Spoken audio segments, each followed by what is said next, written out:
I think that the people who went to that program, and I think they're probably 16 or 20, I don't remember, were a broad base of people from faculty as well as from admin in SMU. I think one of the advantages is that you actually get to understand what other people in the institution are thinking and the problems they're facing. And I think that creates, in a World Cup year, a sense of team in SMU. So I think one advantage is that. And I think if subsequent workshops could have more people in them from a broader faculty sense as well as a broader administrative sense, I think that would also improve the program. I think it's also the case that with those people there, you learn more about how they're thinking and what they think of you, which is actually kind of interesting. So I think, that's one big takeaway that I think is also going to be important as SMU itself is trying to figure out where it goes in 2025.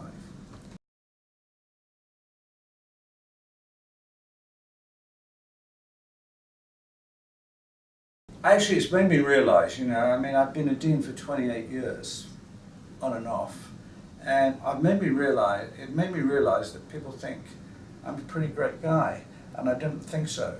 And they have figured out that if they'd known this at the time, they would have spent more time with me than they actually spent with me. So I think in a certain sense, it increases your mutual self-awareness of what's going on between you and your colleagues and gets you a greater awareness of, approaching them in different ways than you would have done previously. I mean, one colleague from another department said, and I walk at home through the underground. One colleague said to me, they said, when you walk home, you look terribly serious and terribly urbane, and it's as if we don't want to approach you. And I think it's the realization that I'm actually quite approachable, and I have a wicked sense of humor, amongst other things, that I think they warmed to it, but didn't figure it out before. So from my point of view, I think it's made me understand them better, but I think it's also made them understand me better, particularly with my own colleagues who were in there, but also some of the other people from other departments and from administrative areas.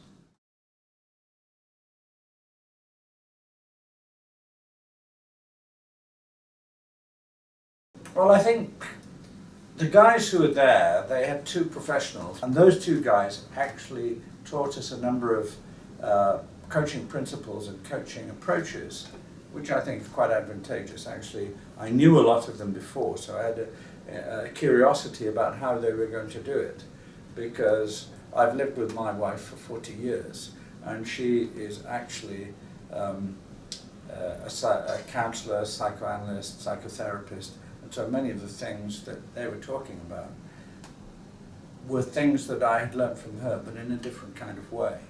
And so it was really quite reinforcing.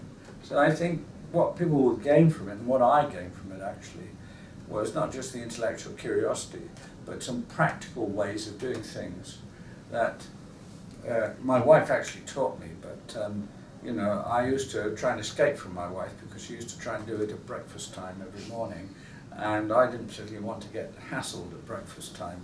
So I took to leaving the office for Warwick or wherever else I was earlier and earlier, so I would avoid being coached before I went to the office. I didn't mind going through it in the evening, but this I think was an exercise where they taught you coaching principles, taught you ways to make people